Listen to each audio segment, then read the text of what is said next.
தெய்வமே, மனன்றியோடு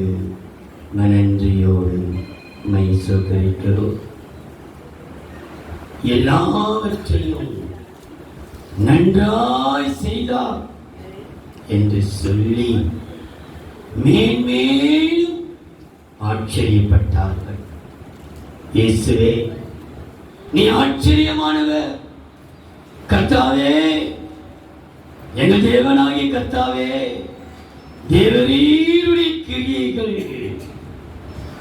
மகத்துவமும் ஆச்சரியமானவைகள். நீ ஆச்சரியமான தெய்வம். நீ ஆச்சரியமான காரியங்களை விளங்க செய்வீரார். சத்தியத்தை கேட்கக்கூடாதபடிக்கு தடை செய்கிற எல்லா தடைகளையும் இயேசுவின் நாமத்தை கட்டி அப்புறப்படுத்துகிறேன். ஆவியானவர் விடுதலையோடு கிரியை செய்வீரார். இயேசுவின் நாமத்தில் பிதாவே. வெளிப்படுத்தல் 15ஆம் அதிகாரம் 3ஆம் வசனத்தை வாசிக்கலாம். அவர்கள் தேவனுடைய ஊழியக்காரனாகிய வெளிப்படுத்தல் 15ஆம் அதிகாரம், இந்த வசனத்தை எழுதிக் கொள்ளுங்கள். வெளிப்படுத்தல் 15:3. அவர்கள் தேவனுடைய ஊழியக்காரனாகிய மோசேயின் பாட்டையும் ஆட்டுக்குட்டியானவருடைய பாட்டையும் பாடி, சர்வ வல்லமையுள்ள தேவனாகிய கர்த்தாவே, தேவரீருடைய கிரியைகள் மகத்துவமும், சர்வ வல்லமையுள்ள தேவனாகிய கர்த்தாவே, தேவரீருடைய கிரியைகள் மகத்துவமும் ஆச்சரியமானவைகள். இந்த தலைப்பை மாத்திரம் எழுதிக் கொள்ளுங்கள். தேவரீருடைய கிரியைகள் ஆச்சரியமானவை. எப்படியா? தேவரீருடைய கிரியைகள் ஆச்சரியமானவைகள். ஆகியல்தான் கர்த்தர் இயேசுவானவர் எல்லாவற்றையும் நன்றாய் செய்தார் என்று சொல்லி மேன்மேலும் ஆச்சரியப்பட்டார்கள். இந்த ஆச்சரியமான காரியங்களுக்கு முடிவே இல்லை. தானியேல் கேட்கிறார். தானியேலின் புஸ்தகம் 12ஆம் அதிகாரம் 6ஆம் வசனம். சணல் வஸ்திரம் தரித்தவரும், தானியேல் 12:6. சணல் வஸ்திரம் தரித்தவரும் ஆற்றின் தண்ணீர்களின் மேல் நிற்கிறவருமாகிய புருஷனை ஒருவன் நோக்கி, இந்த ஆச்சரியமானவைகளின் முடிவு, இந்த ஆச்சரியமானவர்களின் முடிவு வர எவ்வளவு காலம் செல்லும் என்று கேட்டான். இந்த ஆச்சரியங்கள் நடந்து கொண்டே இருக்கிறது. ஒவ்வொரு நாளும் ஒவ்வொரு வசனமும் ஆச்சரியமான வெளிப்படை கொடுத்து கொண்டுதான் இருக்கிறது. இந்த வேதத்துக்கு முடிவே இல்லை. எத்தனை 100,000 ஆண்டுகள், 1000 ஆண்டுகள் தொடர்ந்து கொண்டிருந்தாலும் இந்த வேதத்திலிருந்து வசனங்கள் புதியலாய் கர்த்தர் கொடுத்து கொண்டேதான் இருப்பார். காரணம், ஆச்சரியமானவைகளுக்கு முடிவு இல்லையா? முடிவே இல்லை. அவர் ஆச்சரியமானவர். இன்றைக்கு தேவன் எதிலே ஆச்சரியமானவர்? எந்த விஷயத்திலே நம்மை ஆச்சரியப்படுத்துவார்? அவர் ஆச்சரியமுள்ள தேவன் என்று சொல்லப்பட்டிருக்கிறது. தேவனாய் கர்த்தாவே, தேவரீருடைய கிரியைகள் ஆச்சரியம். இந்த ஆச்சரியமான காரியத்தை ஒரு 5 காரியத்தை நான் சொல்லி நான் முடிக்கிறேன். முதலாவது பாருங்கள், 2 சாமுவேல் 1ஆம் அதிகாரம் 26ஆம் வசனம். என் சகோதரனாகிய யோனத்தானே. 2 சாமுவேல் 1ஆம் அதிகாரம் 26ஆம் வசனம். என் சகோதரனாகிய யோனத்தானே, உனக்காக நான் வியாகுலப்படுகிறேன். நீ எனக்கு வெகு இன்பமாயிருந்தாய். உன் சிநேகம் ஆச்சரியமாயிருந்தது. சிநேகம் ஆச்சரியமானது. சிநேகம் அன்பு, தேவனுடைய அன்பு ஆச்சரியமா இருந்தது. எப்படி காட்டி கொடுத்தவனையும் சிநேகிதனே என்று சிநேகம் பாராட்டினார் தெரியவே இல்லை. காட்டி கொடுத்தவனையும் நேசிக்கிற நேசம் ஆச்சரியமானது. ஆச்சரியம். உடைய சிநேகம் ஆச்சரியமாக இருக்கிறது என்றால் நீதிமொழிகள் 18ஆம் அதிகாரம் 24ஆம் வசனத்தை பாருங்கள். சிநேகிதர் உள்ளவன் நீதிமொழிகள் 18:24. சிநேகிதர் உள்ளவன் சிநேகம் பாராட்ட வேண்டும்.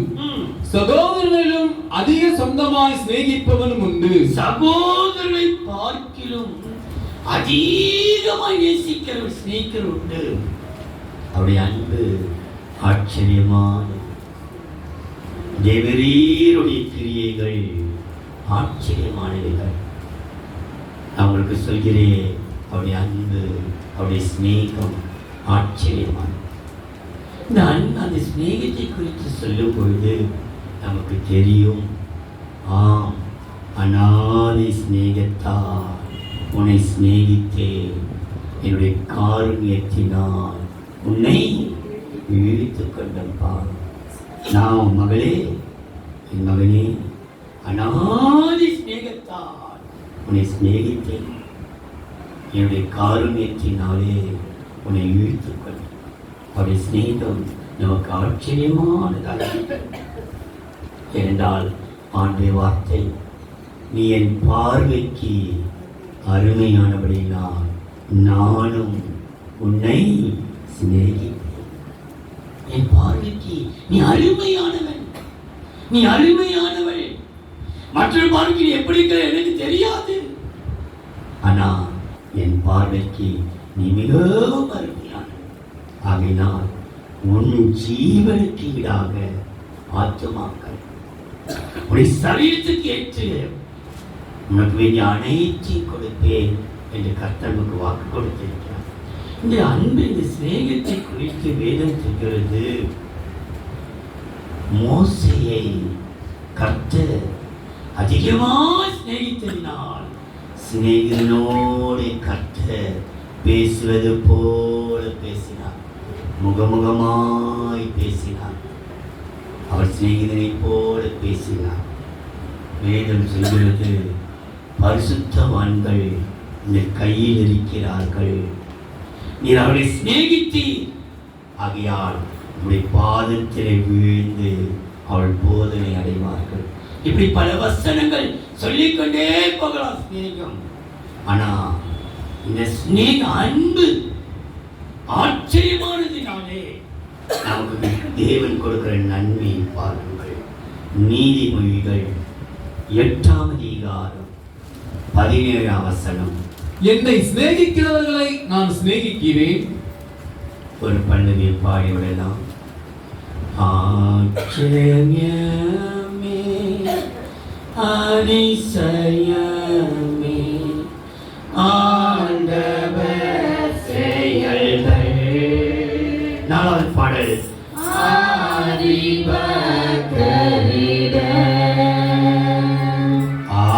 ஆச்சரியமே அதிசயமே ஆண்டவர் செயல்கள்.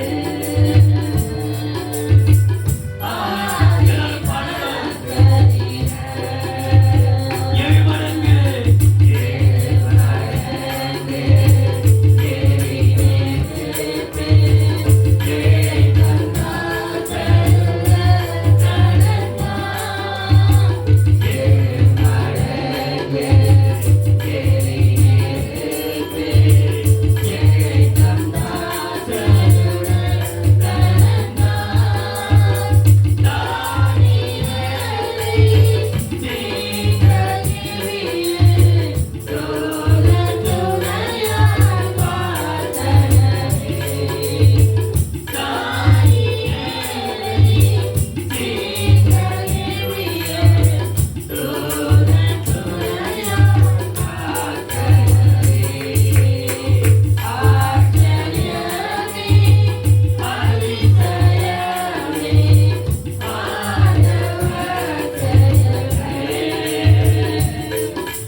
8ஆம் அதிகாரம்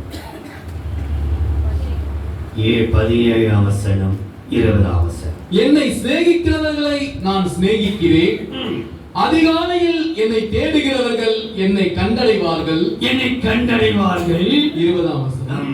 என்னை சிநேகிக்கிறவர்கள் மெய்ப்பொருளை சுதந்தரிக்கும்படிக்கும், என்னை சிநேகிக்கிறவர்கள் மெய்யான பொருளை மெய்ப்பொருளை சுதந்தரிக்கும்படிக்கும், அவர்களுடைய களஞ்சியங்களை நான் நிரப்பும்படிக்கும். அவருடைய களஞ்சியங்கள் நிரம்பியது.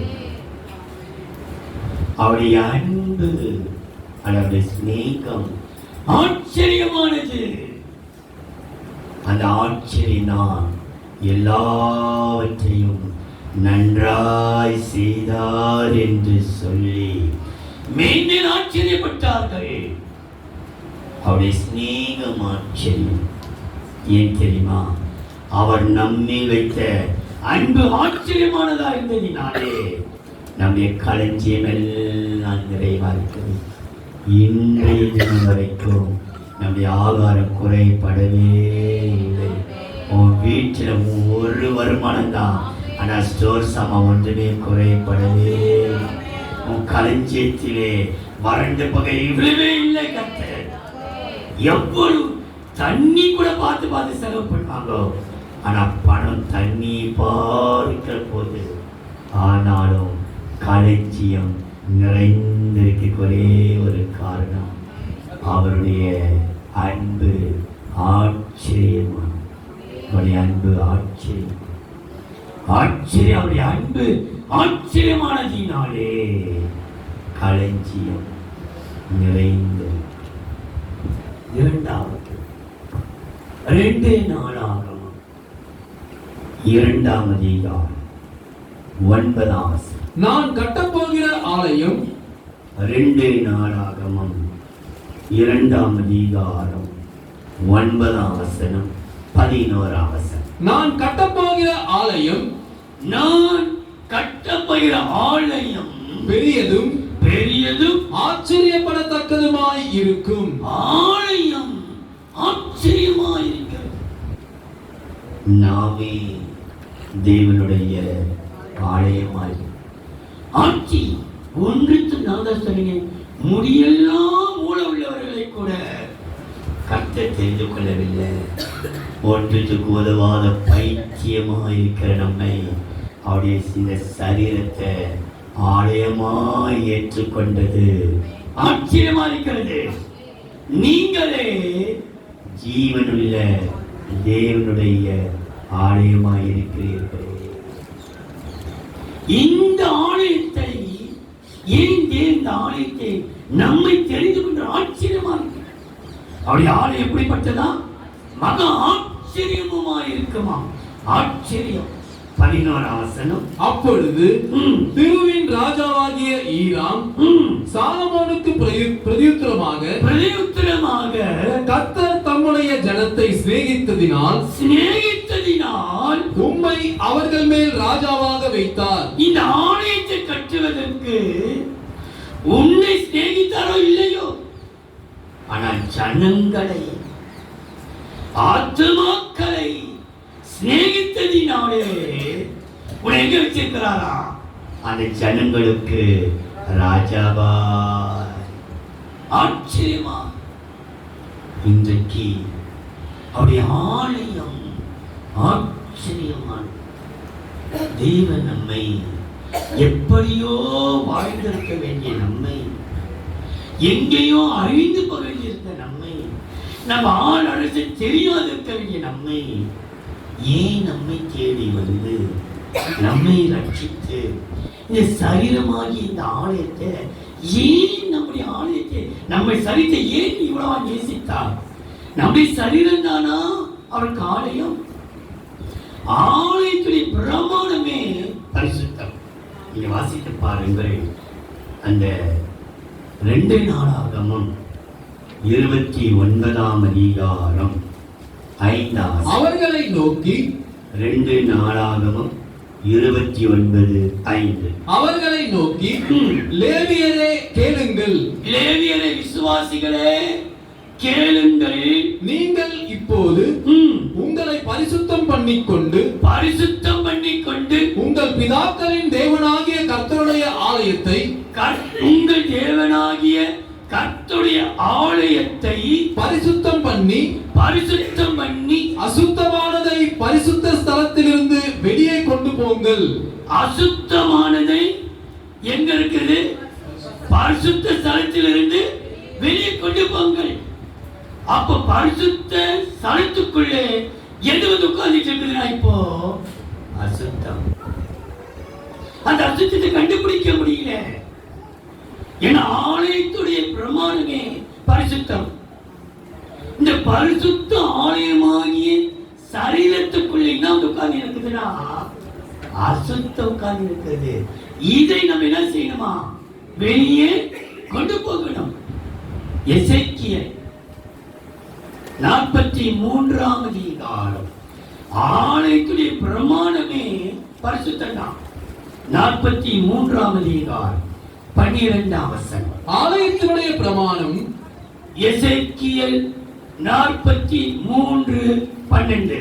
ஆலயத்தினுடைய பிரமாணம் என்னவென்றால் மலை உச்சியின்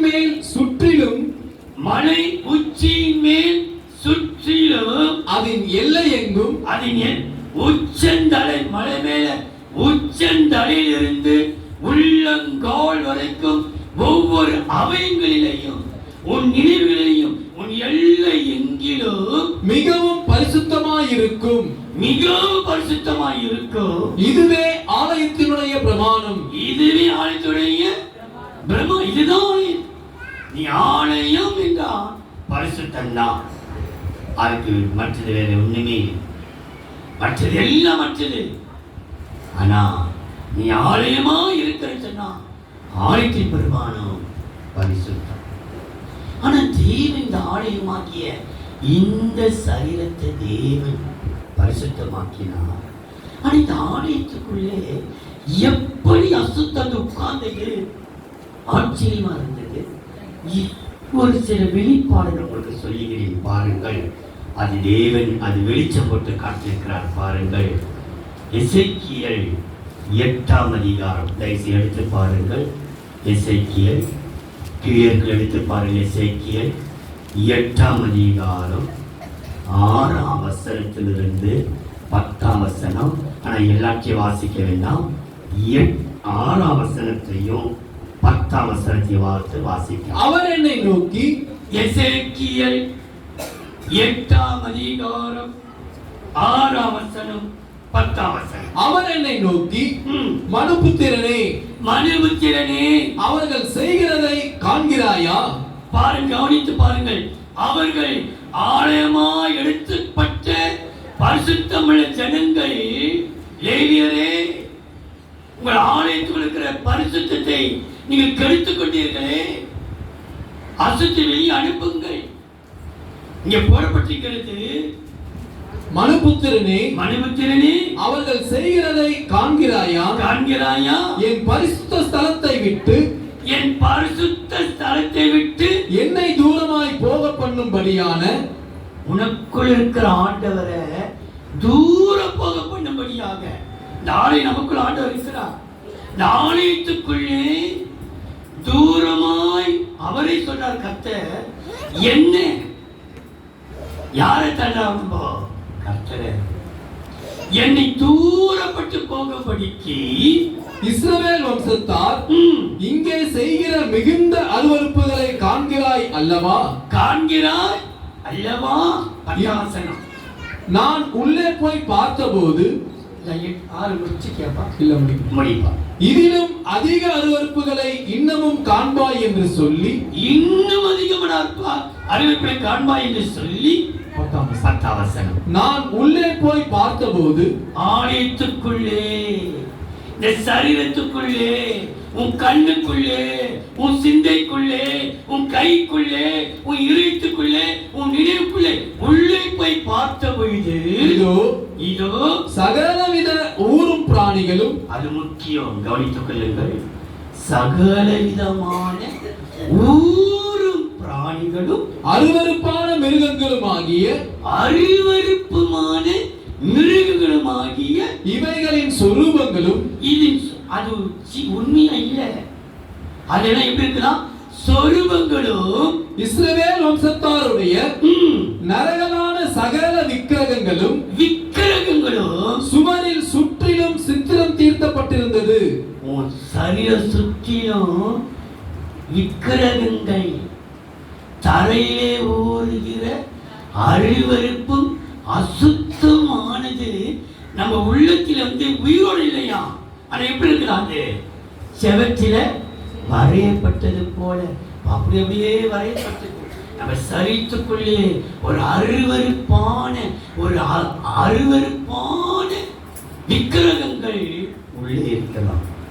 இந்த தரையில ஊறுகிற அருவருப்பை குறித்து ஆண்டவர் கட்டளையிடும் பொழுது மோசேயிடத்திலே லேவியராகமம் எதை சாப்பிடணும், எதை சாப்பிடக்கூடாது, எது சுத்தமானது, கேரன் மழகா பாடினது, நோவாவுடைய பேழையில 2 அருவருப்பும் உண்டு, எல்லாம் சுத்தமான உண்டு, அசுத்தமான நோய் பேய்க்குள்ள போச்சு.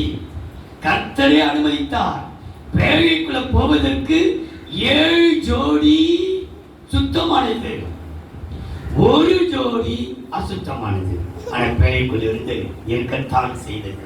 அது போல அவர் சொன்னார், இது அசுத்தமானது. லேவியராகமம் 11ஆம் அதிகாரம் 29-30. தரையில் ஊறுகிற பிராணிகளில் நம்ம ஆலயத்தை பார்த்தோம். எசேக்கியேல்ல தரையிலே ஊறுகிற பிராணிகளில் உங்களுக்கு அசுத்தமானவைகள் எவையெனில் பெருச்சாளியும், முதலாவது எதுவா? பெருச்சாளி, எலியும், இரண்டாவது எலி, சகலவிதமான ஆமையும், மூன்றாவது ஆமை, உடும்பும், நாலாவது உடும்பு, அழுங்கும், ஐந்தாவது அழுங்கு என்றால் நத்தை, அழுங்கு என்றால் நத்தை, அழுங்கும், ஓனானும், பல்லியும், பச்சோந்தியும் ஆகிய இவைகளே அட்டவசனம். சகல ஊரும் பிராணிகளில் அருவருப்பானது. இது உனக்குள்ளே இருக்கக்கூடாது. நான் யோசித்து பார்த்தேன், நமக்குள்ளே இந்த சுபாவங்கள் இல்லை. 8 விதமான சொல்லப்பட்டிருக்குது. நான் சும்மா நேரமில்லை, சுருக்கமா விவரித்து சொல்ல முடியாது. ஆனால் கர்த்தருக்கு சித்தமானால் வேத பாடம் என்று எடுக்க ஒரு ஆலயத்தை நமக்கு கொடுப்பார். ஆனால் பைபிள் ஸ்டடி எடுக்கும் பொழுது வேத பாடத்தை நம்ம அதை நல்லா தியானிக்கலாம். அன்னைக்கு போடப்பட்டிருக்கிறது. முதலாவது பெருச்சாளி குணமே குழி நோண்டிக்கொண்டே போகும். ஆழமா நோண்டும். நமக்குள்ளே யாருக்கு நம்ம குழி நோண்டவே கூடாது. நமக்கு யாருக்கு நம்பிக்கை துரோகம் செய்யவே கூடாது. உன் மனைவிக்கு நம்பிக்கை துரோகம் செய்யக்கூடாது. உன் புருஷனுக்கு நம்பிக்கை துரோகம் செய்யக்கூடாது. உன் பிள்ளைகளுக்கு நம்பிக்கை துரோகம் செய்யக்கூடாது. பெருச்சாளி குணமே யாருக்கும் தெரியாம குழி நோண்டினே உள்ளத்தில் குழி நோண்டுகிறது பெருச்சாளிய குணம். அந்த விக்கிரகம் நம்முடைய உள்ளத்தில் இருக்கக்கூடாது. இரண்டாவது எலி, எல்லாத்தையும் கடிச்சிடும், நாசம் பண்ணும், திருடி போயிடும். அது துணிக்கலாம், எல்லாம் புது துணியெல்லாம் கடிச்சிடும். சில வண்டிகளை கடிச்சிட்டு வயிறெல்லாம் கடிச்சு சேதம் உண்டாக்கும். இன்னைக்கு கோபம் வந்தா போனை தூக்கி போட்டு உடைக்கிறது, பீரோ கண்ணாடி உடைக்கிறது, கையில கிடைக்கிற தட்டை தூக்கி விசாரிக்கிறது.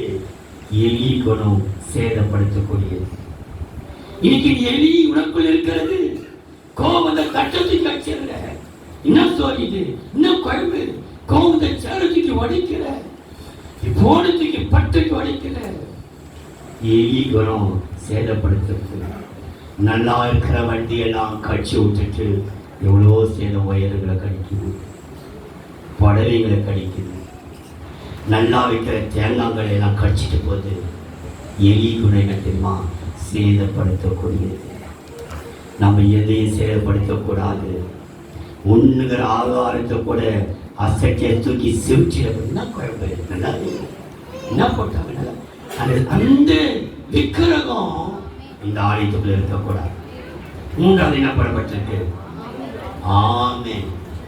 எப்போதுமே அது ரொம்ப ஸ்லோ.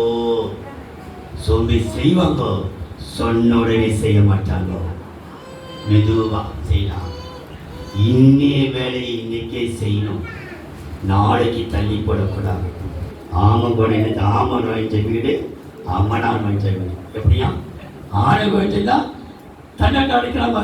இந்த வீடு விற்கப்படும் என்று அவர்கள் நுழைஞ்ச வீடு. ஆம பூதிச்சுப்பா, இந்த பாவி வந்தா தொடர்ச்சி போச்சு, நம்ம பேர் எடுக்கவே கூடாது. கவனிங்கள், இந்த ஆமை அருவருப்பானது. நான்காவது என்ன? உடம்பு தாம் புடிச்ச முயலுக்கு 3 கால். நான் எல்லாவற்றுக்கும் மருந்து உண்டு. பிடிவாதத்திற்கு மருந்து. பிடிவாதம் நான் பிடிச்ச, நான் சொல்ல செய், வேற யார் சொல்லிட்டு செய்யக்கூடாது. நான் என்ன சொன்ன அதை செய். அந்த உடம்பு பிடிவாத குணம். இதைத்தான் நான் செய்ய, எனக்கு இதுதான் வேணும். எப்பா இப்ப இல்ல அப்புறம் வாங்கி சொல்றேன், இதுதான் அப்புறம் போன் எனக்கு தேவையில்லை. ஐபோன் தெரியா, அதுதான் வேணும், வேற போன் எனக்கு தேவையில்லை. உடம்பு பிடி அது உள்ளத்தில் இருக்குது நம்ம கொண்டு. பிடிவாத குணம். ஐந்தாவது அழுங்கு நத்த. தொட்டா போதும் உள்ள வச்சுக்கோ. தொட்டா சிவங்கி நீ நத்தையை தொட்டு பாரு, தொட்டு உள்ள விட்டுக்கோ. ஒண்ணு சொல்லக்கூடாது யாரையும். அவளை சொல்லிட்டா போதும், அப்படி செய்யணும். தொட்டா செய்யணும், நமக்குள்ள இருக்கக்கூடாது. அருவருப்பு கத்துடைய. ஆனா இதெல்லாம் எங்க இருக்குன்னா இஸ்ரவேலுடைய உள்ளத்துக்குள்ளே ஜீவிக்கல. ஆனா சித்திரம் தீர்க்கப்பட்டு விக்கிரகமா இருக்குது இதெல்லாம். அடுத்தது ஓனா. சொல்ல வேணும், காட்டி கொடுக்கும் புத்தி. இன்னைக்கு நமக்கு காட்டி கொடுக்கிற புத்தி வேண்டாம். ஓனாவுடைய காரியம் நமக்கு தேவையே இல்லை. அந்த அருவருப்பு நமக்கு இருக்க வேண்டிய அவசியம் இல்லை. அடுத்தது ஏழாவது பள்ளி. நாக்குல விஷம் வச்சு அப்படியே கொஞ்சம் விட்டு பூச்சி அப்படியே விட்டுடும். அப்படியே அது அழிஞ்சு திரியும் இதுக்கும் அதுக்கும். ஒரு ஈச்சல் அர்ச்சனை எங்க இருக்கிற ஓடி வந்து அந்த ஒத்த இதுக்காக அலமோதம் பாருங்க. அலைச்சல் பண்ணிட்டு சொன்னாங்களே, ஓடி பறந்து சம்பாதித்தாலோ படுக்க பாய். இந்த பள்ளியுடைய குணம் அலைச்சல் பயப்பட தேவையில்லை. நீ இருக்கும் இடத்திலேயே கர்த்தருக்கு ஆகாரத்தை இருக்கிறார். எதுக்காக? ஐயோ ஞாயிற்றுக்கிழமை கூட ஓடிக்கணும், ஞாயிற்றுக்கிழமை கூட போகணும், சம்பாதிக்கணும், ஞாயிற்றுக்கிழமை கூட வேலை ஓட்டல் கழித்து ஓடாத, அது வேஸ்ட். அடுத்தது பச்சோந்திப்பா. ஆள் மாறட்ட நடமாப்பா, ஆளுக்கு ஏற்ற மாதிரி பேசுகிறது. நிலத்தை மாற்றினே இருக்குமா பச்சோந்தி. ஆனா இன்னைக்கு நம்ம எங்க இருக்கிறோம்? ஆளுக்கு அவங்க இருக்க போனா அவங்கள பத்தி நல்லா பேசுது, இவங்க கிட்ட பேசுனா இவங்க அம்மா கொஞ்சம் மேலே வருப்பாங்க. ஃபுல்லாயிடுச்சுக்கு மேலே வரக்கூடியவர்கள் மேலே கொஞ்சம் வாங்க. சேரெல்லாம் கூட காலியாக இருக்குது, பட் உங்களுக்கு இடம் கொடுக்கலாம். மேலே வரக்கூடியவர்கள் மேலே சேரில் கூட அமரலாம், மேலே வாரு. கர்த்தர் நல்லவர். பச்சோந்தி என்ன செய்யுமா? மாறினே இருக்கும் ஆள். உன்னை எங்க சபையில் ஒரு வேஷம், வீட்டில் ஒரு வேஷம், வெளியே ஒரு வேஷம். ஆளுக்கேற்ற மாதிரி. வவ்வாலுன்னா அது பறவை மாதிரி பறக்கும்போது பறக்கமா. நான் பறவை கூட்டத்தான். நான் எங்க கூட்டனானே பறவை கூட்டம்னா. சில பறக்காத சில கால் வச்சு நடக்கும்போது சாப்பிட்றவங்க அந்த கூட சேர்ந்துக்குமா. நான் உங்களை பறந்தா நான் பறக்கிற ஆள் இல்லை, உங்களோட உட்காந்து சாப்பிட்ற ஆளு தான் சொல்லி. அதை மாதிரி நமக்கு தேவை. பச்சோந்தியை போல இந்த 8 காரியங்களும் எங்கே இருக்கக்கூடாதான்? ஆலயத்துக்குள் இருக்கிற விக்கிரகம் அருவருப்பாய் இருக்கக்கூடாது. அப்படின்னால் ஆலயம் ஆச்சரியமானது. இந்த ஆலயத்திலே தேவன் கொடுக்கிற நன்மையை பாருங்கள். இந்த பின்னால் எழுதப்பட்டிருக்கிறது சங்கீதம் 36:8. உமது ஆலயத்துள்ள சம்பூரணத்தினால் நாங்கள் திருப்தி அடைந்து உமது பேரின்ப நதியினால் எங்கள் தாகத்தை தீர்க்கிறீர். அப்போ இந்த ஆலயத்துக்கு ஒரு சம்பூரணத்தை கர்த்தர் கொடுக்கிறார். ஆனா வேதம் சொல்கிறது இந்த ஆலயத்துக்குள்ளே இருக்கிற இந்த அசுத்தங்களை வெளியே வந்தது எப்படி? நோவா பேழைக்குள் இருந்த அந்த அருவருப்புகள் எப்படி வந்தது பாருங்கள். ஆதியாகமம் 8ஆம் அதிகாரம் 19ஆம் வசனம். பூமியின் மேல் நடமாடுகிற சகல மிருகங்களும் ஊரும் சகல பிராணிகளும் சகல பறவைகளும் ஜாதி ஜாதியாய் பேழையில் இருந்து புறப்பட்டு வந்தன. பேழையிலிருந்து போனது ஒன்று. ஆனா இப்ப என்ன செய்யறாரு? பேழையிலிருந்து தரையிலே ஓடுகிற எல்லா அருவருப்புகளும் நம்முடைய பேழையாகிய சபைக்குள் இருந்து எங்க போகணுமா? வெளியே புறப்பட்டு போகணும். இனி அந்த பேழைக்குள்ள எந்த அருவருப்புக்கும், எந்த தரையில ஓடுகிற எந்த அருவருப்புக்கும் இடம் இல்லவே இல்லை. பங்கி எடுக்கப்படுகிறோம். இன்றைக்கு நமக்குள் இருக்கிற எல்லா அருவருப்பும் சபையை விட்டு வெளியே போவதாக. அல்லேலூயா. நம்முடைய ஆலயத்தை வெளியே போவதாக, வெளியே புறப்பட்டு போவதாக. திருமண வசதி வாசிப்பா. ஆதியாகமம் பூமியின் மேல் நடமாடுகிற 8ஆம் அதிகாரம் 19. பூமியின் மேல் நடமாடுகிற சகல மிருகங்களும் ஊறுகிற சகல பிராணிகளும் சகல பறவைகளும் ஜாதி ஜாதியாய் பேழையிலிருந்து புறப்பட்டு வந்தன. புறப்பட்டு உள்ள போல பின்னாச்சா பேய் விட்டு வெளியே.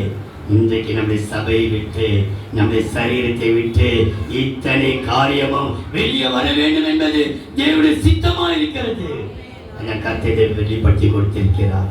இந்த வசனங்கள் கர்த்தர் சத்தியம். இந்த சத்தியமானது உங்களை விடுதலையாக்கும். ஆலயம் ஆச்சரியமானது. ஆலயத்தை ஆச்சரியப்படுத்திய கர்த்தர் சம்பூரணத்தினால் நிரப்புவார். 3.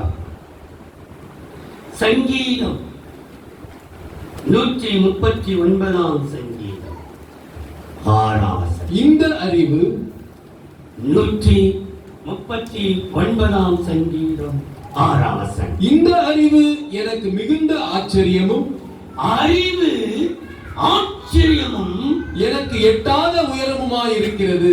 எட்டாத ஆச்சரியமான அறிவு. அன்பு ஆச்சரியமானது. ஆலயம் ஆச்சரியமானது. அறிவு, இந்த அறிவு பிள்ளைகளுக்கு இந்த ஞானம், இந்த அறிவு ஆச்சரியமானது. எல்லாவற்றையும் நன்றாய் செய்தார் என்று சொல்லி மேன்மேலும் ஆச்சரியப்பட்டார்கள். தேவனாகிய கர்த்தாவே, தேவரீருடைய கிரியைகள் ஆச்சரியமானது. உடைய அன்பு ஆச்சரியமானது. உடைய ஆலயம் ஆச்சரியமானது. உடைய அறிவு ஆச்சரியமானது. இந்த அறிவை குறித்து வேதம் சொல்கிறது. 147ஆம் சங்கீதம் 5ஆம் வசனம். நம்முடைய ஆண்டவர் பெரியவரும் மகாபலனுள்ளவருமாய் இருக்கிறார்.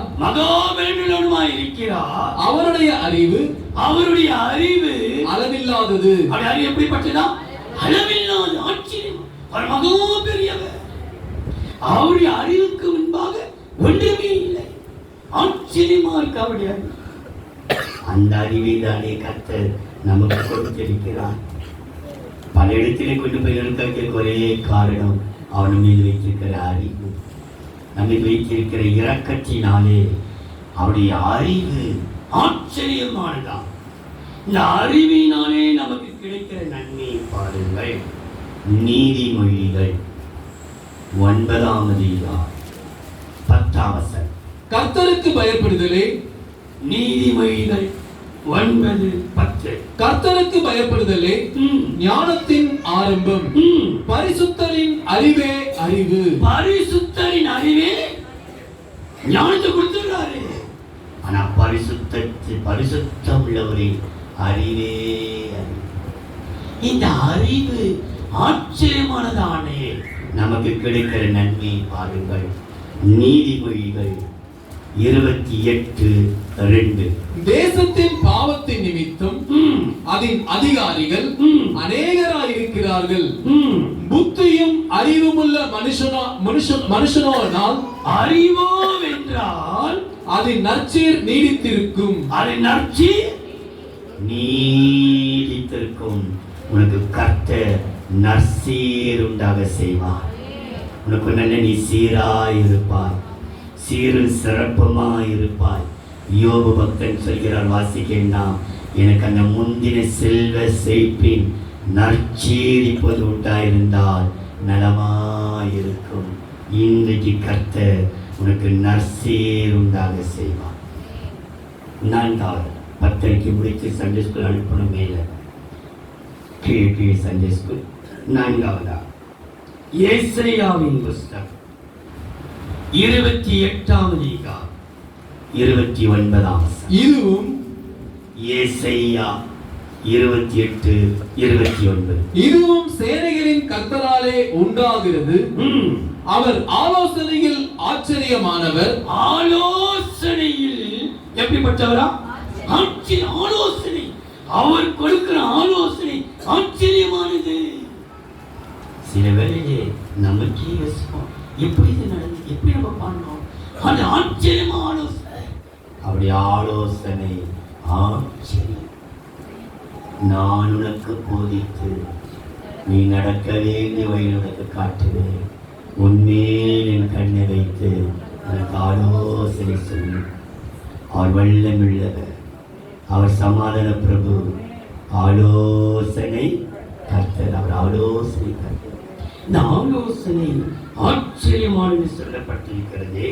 இந்த ஆலோசனை குறித்து சகேரியாவின் புஸ்தகம் 6ஆம் அதிகாரம் 13-14. அவரே கர்த்தருடைய ஆலயத்தை கட்டுவார்.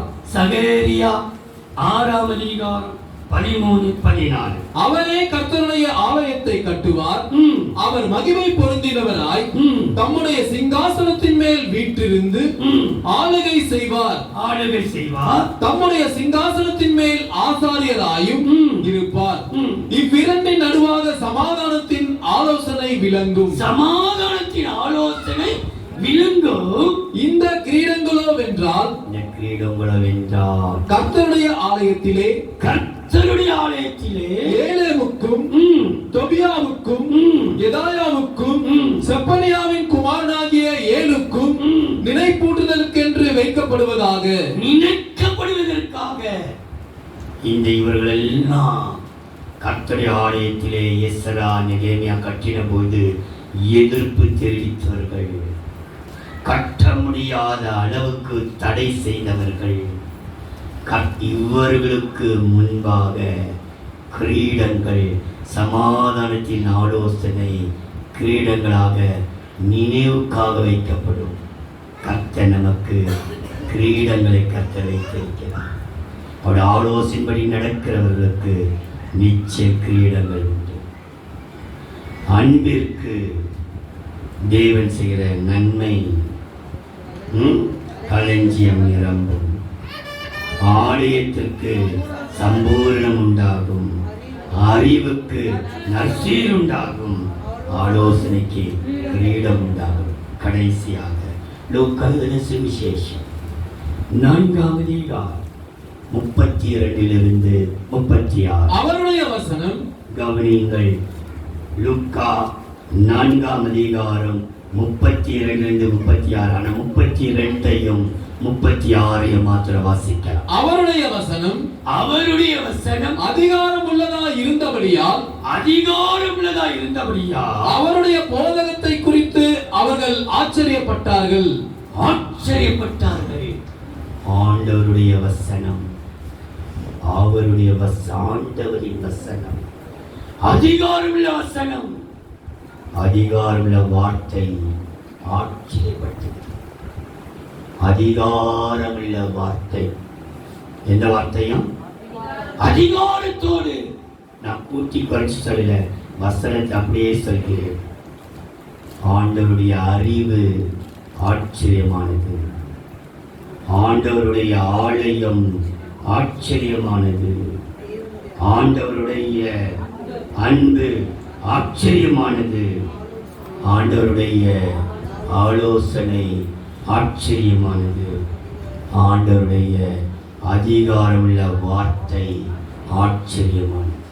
32 வசனம் 36. எல்லாரும் ஆச்சரியப்பட்டு இது என்ன வார்த்தையோ அதிகாரத்தோடு திரும்ப பாருங்க, அதிகாரத்தோடு வல்லமையோடு அசுத்த ஆவிகளுக்கு கட்டளையிடுகிறார். அவைகள் புறப்பட்டு போகிறதே அவைகளும் புறப்பட்டு போகிறது. அவர்கள் உடனே கீழ்ப்படுத்தி போகிற ஆச்சரியப்பட்டார்கள். அவருடைய அதிகாரமுள்ள வார்த்தை ஆச்சரியமான.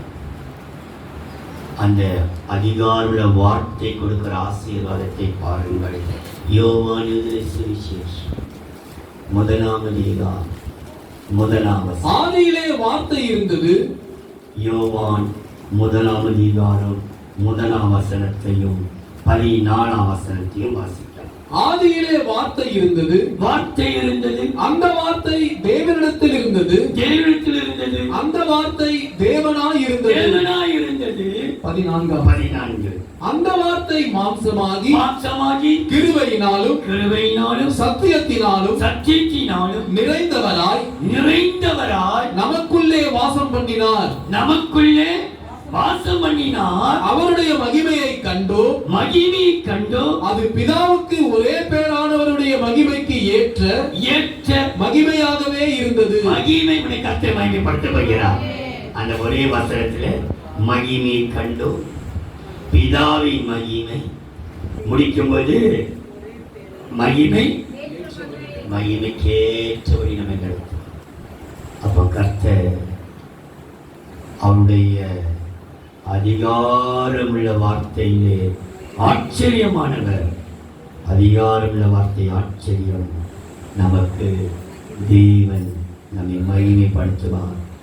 மகிமைப்படுத்தினேன், இன்னமும் உன்னை மகிமைப்படுத்துவேன். அன்பின் தெய்வம், மனன்றியோடு சோத்தரிக்கிறோம்.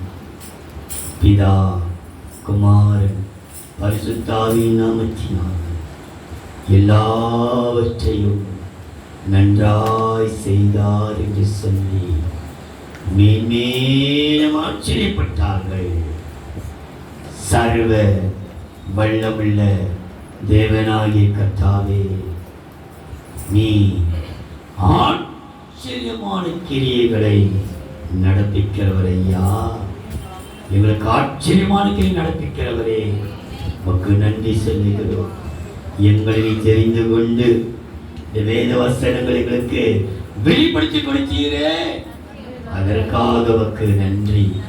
பேதைகளையும் ஞானிகளாய் மாற்றுகிறவர், பைத்தியங்களையும் சொஸ்தமுக்கியாய் மாற்றுகிறவர், ஒன்றுக்கு உதவாத எங்கள் மீது கிருபையை ஊற்றுகிறீரே, அதற்காக உமக்கு நன்றி நன்றி நன்றி. அப்பா, நான் கேட்கிற பிள்ளைகள் இந்த சத்தியத்தை கேட்கிற ஏவலிலே அவருடைய வாழ்க்கைக்கு எல்லா போராட்டங்களும் அவருக்கு விலகட்டும்.